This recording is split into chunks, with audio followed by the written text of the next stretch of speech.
So hello guys, most welcome back to our YouTube channel Gyan with Sachin. तो दोस्तों, आज के इस कंप्लीट वीडियो में हम बात करेंगे polytechnic fourth semester environmental studies and digester management के मोस्ट इंपॉर्टेंट क्वेश्चन के बारे में। आप सभी को बता दूं कि environmental studies and digester management जो सब्जेक्ट है वो थर्ड सेमेस्टर और फोर्थ सेमेस्टर दोनों सेमेस्टर में चलता है। तो अगर आप थर्ड सेमेस्टर में इस वीडियो को देख रहे हैं तब भी आप सभी के लिए वेल एंड गुड है। अगर आप सभी इसे फोर्थ सेमेस्टर में देख रहे हो तब भी आपके लिए वेल एंड गुड है। थर्ड सेमेस्टर में सिविल इलेक्ट्रिकल के लिए होता है, फोर्थ सेमेस्टर में मैकेनिकल और भी ब्रांचेज जिसमें चलता होगा, या डिप्लोमा इन फार्मेसी के लिए होता है। तो फिलहाल हम फोर्थ सेमेस्टर 2024 के लिए एनवायरमेंटल स्टडीज़ के मोस्ट इंपॉर्टेंट क्वेश्चन निकाले हैं।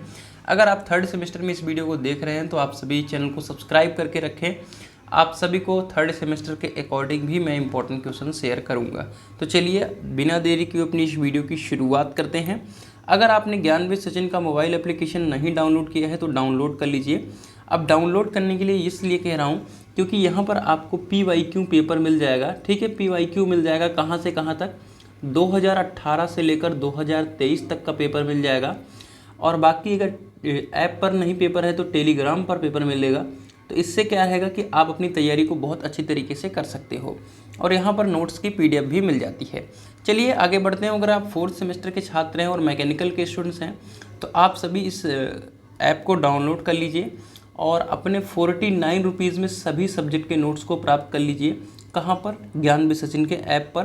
टोटल नोट्स जो होंगे वो पूरी तरीके से हिंदी में होंगे और मोस्ट एक्सपेक्टेड क्वेश्चन के साथ नोट्स को तैयार किया गया है। तो 49 में अपने नोट्स को प्राप्त कर सकते हैं। तो चलिए बिना देरी किए अपनी इस वीडियो की शुरुआत करते हैं। मैं आप सभी को बता दूं कि आपका जो ये सब्जेक्ट है वो अब environmental studies and digester management हो गया है। तो आप सभी से यही रिक्वेस्ट है, रिक्वेस्ट क्या है मेरे प्यारे साथियों, कि आप सभी अब पुरानी बुक को छोड़ दें। ठीक है, ओल्ड बुक या क्वेश्चन बैंक को ना पढ़ें। ठीक है, ओल्ड बुक या क्वेश्चन बैंक को ना पढ़ें क्योंकि डाइजेस्टर मैनेजमेंट से अकेले 20 मार्क्स के क्वेश्चन आ रहे हैं। अब जो digester management and environmental studies है वो पिछले सत्र से लागू हुआ है। इसका एक पेपर हो चुका है। ठीक है, इसका एक पेपर हो चुका है। आप सभी अगर चाहते हैं कि मैं आपको वो पेपर प्रोवाइड करूं, यानी प्रीवियस ईयर पेपर जो अभी हाल ही में इलेक्ट्रिकल और सिविल वालों के लिए हुआ है, मेरे पास पेपर अवेलेबल है। तो आप सभी का कमेंट आना चाहिए। ठीक है, मैं आपको टेलीग्राम के माध्यम से प्रोवाइड कर दूंगा। टेलीग्राम चैनल ज्वाइन कर लीजिएगा। मैं आपको प्रोवाइड कर दूंगा 2024 का पेपर, वो भी environmental studies and digester management का। ठीक है, चलिए बिना देरी किए अपने इन क्वेश्चंस की तरफ चलते हैं जो आप सभी के साथ शेयर करने वाला हूं। देखिए, हमारा पहला चैप्टर है इंट्रोडक्शन। इसमें आपको 2 क्वेश्चन पढ़ने हैं। एक तो पढ़ना है इकोलॉजी और इकोसिस्टम। अब ये क्वेश्चन आप चाहे इलेक्ट्रिकल के लिए पेपर दे रहे हो या आप मैकेनिकल के लिए, मतलब आप थर्ड सेमेस्टर के लिए दे रहे हो या फोर्थ सेमेस्टर के लिए दे रहे हो, ये क्वेश्चन आपके एग्जामिनेशन में 100% क्वेश्चन नंबर 1 के रूप में छपा हुआ रहेगा। तो भैया अगर इसको नहीं पढ़ रहे हो तो बहुत बड़ी गलती कर रहे हो। ठीक है, अब 2024 के प्रोस्पेक्टिव से एसिड रेन और ग्लोबल वार्मिंग दोनों को पूछ सकता है, इसलिए इसको जरूर पढ़ लीजिएगा। एक चैप्टर से हम 2 ही क्वेश्चन बताने वाले हैं। आपको बता दूं कि आपके टोटल 15 क्वेश्चन आएंगे जिसमें से आपको 10 क्वेश्चन करने हैं और ये टोटल 15 क्वेश्चन मैं आप सभी को बता दे रहा हूँ जो आपके एग्जाम में आने वाले हैं। तो चलिए हम अपने दूसरे चैप्टर की तरफ चलते हैं। दूसरा चैप्टर है हमारा एयर पोल्यूशन। एयर पोल्यूशन में इस बार 2024 के लिए सबसे ज़्यादा एक्सपेक्टेड क्या है?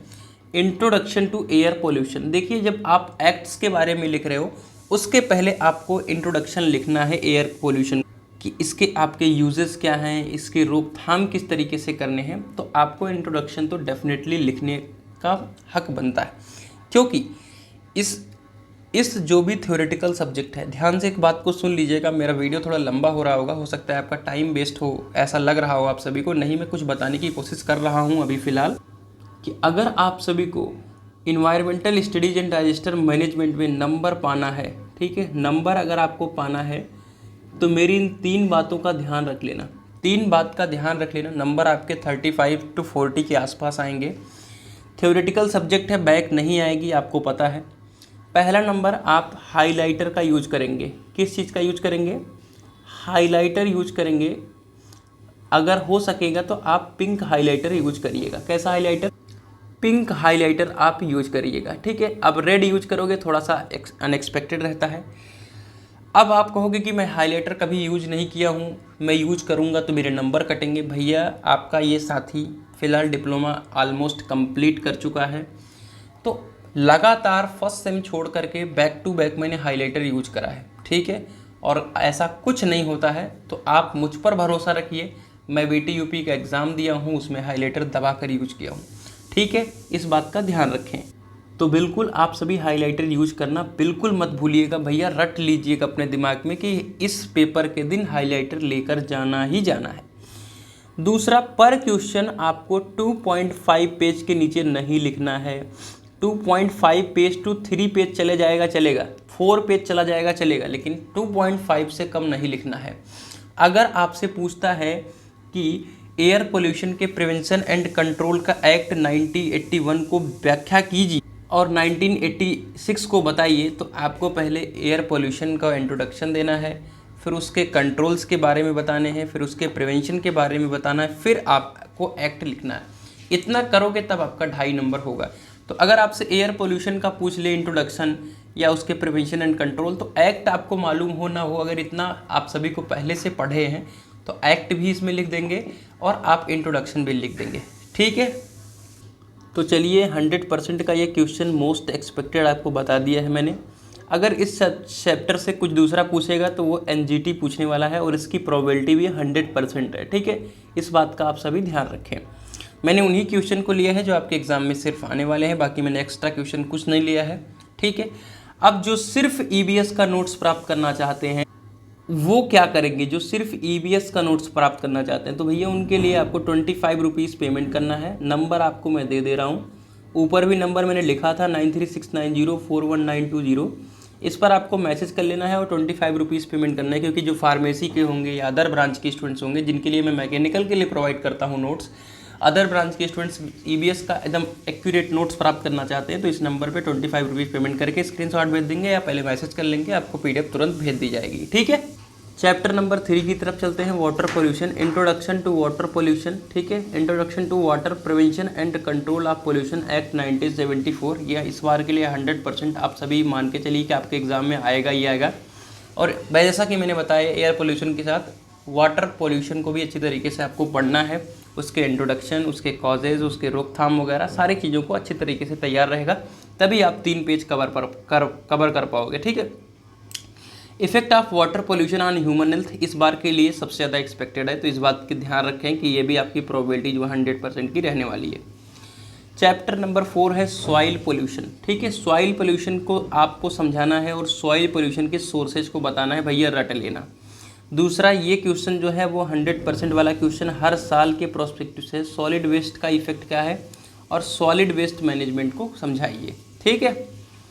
नॉइज पोल्यूशन को पूरी तरीके से आपको पढ़ना है कि नॉइज पोल्यूशन क्या है, नॉइज पोल्यूशन के सोर्सेज क्या हैं, नॉइज पोल्यूशन का इफेक्ट क्या है, आपके मनुष्य के ऊपर उसका क्या इफेक्ट पड़ने वाला है।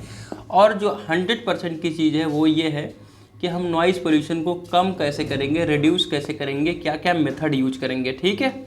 चलिए, दूसरा, जैसा कि मैंने बताया कि सोर्स को भी पढ़ना है, इफेक्ट को पढ़ना है और नॉइज पोल्यूशन पर टिप्पणी कीजिए। यानी ये क्वेश्चन पूछता है या ये क्वेश्चन पूछता है, भैया दोनों में सेम चीज़ों को रखना है, यानी तभी 2.5 पेज या 3 पेज पूरा होगा और तभी आपके 4.5 नंबर या 4 नंबर बन पाएंगे, ठीक है। 5 नंबर कभी नहीं मिलता है, ध्यान दिया रहे इस बात को।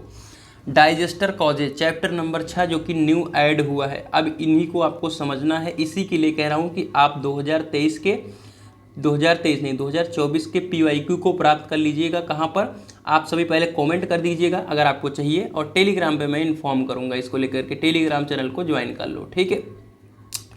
नेचुरल डाइजेस्टर आपदा को समझाओ, जिसमें भूकंप एक्सपेक्टेड है, बाढ़ है और सुनामी है, तो उसमें बहुत है, बिजली का गिरना है, तूफान के बारे में बताना है, जो कि आप दैनिक जीवन में देख चुके हो चीज़ों को, तो उसको आप आराम से लिख दोगे बना करके, ठीक है।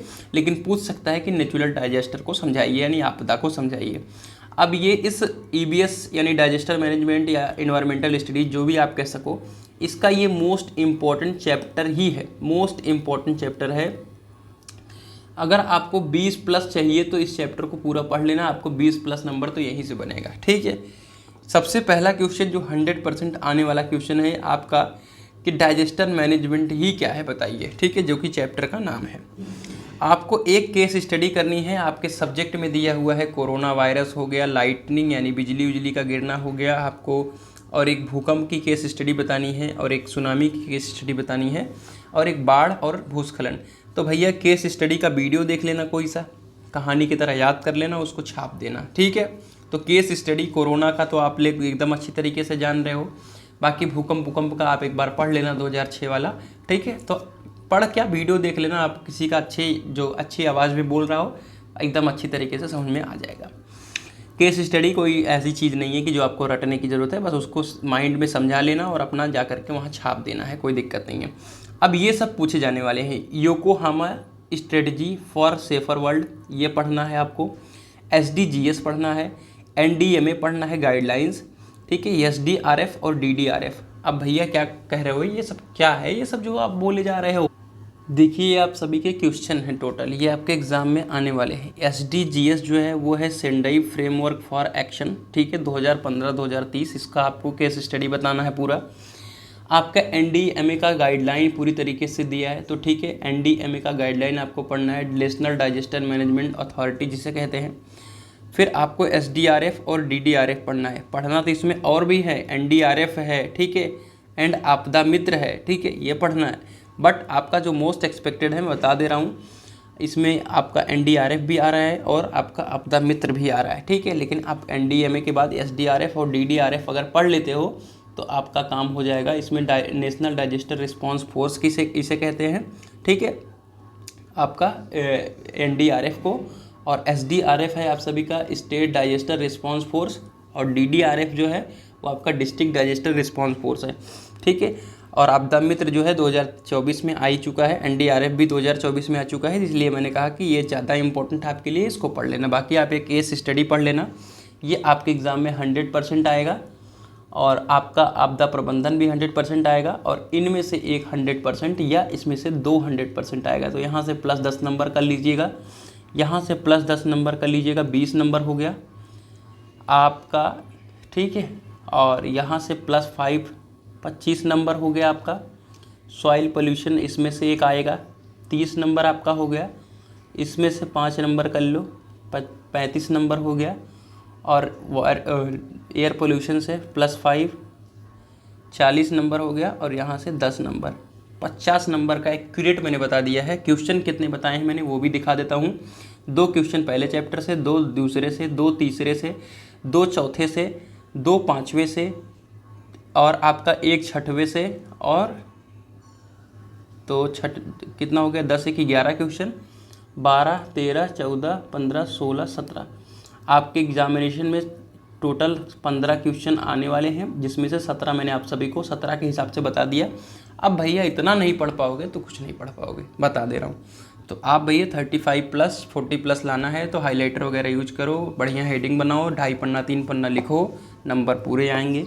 और आप नोट्स के लिए जो नंबर दिया था मैंने कॉल कर लेना, ठीक है। चलिए मिलते हैं एक नई वीडियो के साथ, तब तक के लिए bye bye, tata, love you all, take care.